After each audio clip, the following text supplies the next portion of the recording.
Add a special effect to your photos and let them go from black and white to colorful and vibrant again. And now most of you will take your photos in color anyway, but sometimes you look different at your image when it's just black and white. So why not make a nice effect out of it? I will show you an easy way to achieve that. You can see in my timeline I already have some examples here.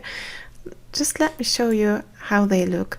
Actually, I have two versions of every photo. I have the original one and I have my black and white one. The black and white one will only be there for 1 second, while the colorful one will be there for 3.5 seconds. This is optional, but you can zoom in and out of your colorful image or even the black and white one.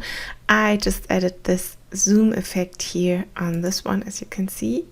It zooms really slowly from full view to a more detailed view. Let's delete all of this and we will do it together, step by step. At first, we always need a chapter. Let me add that.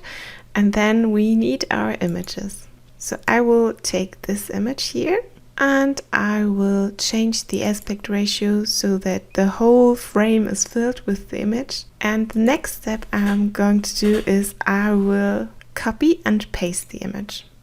So I will copy it and then paste. You can always do it via a shortcut on your keyboard. And now I change the duration of the first image. I think I'm going to change it to 1 second and I delete my fade in. I only need the fade in for the second image. So now the first copy of my image has a short duration and the second copy of my image has a longer duration and has also a fade in. And now we'll need to add the black and white effect.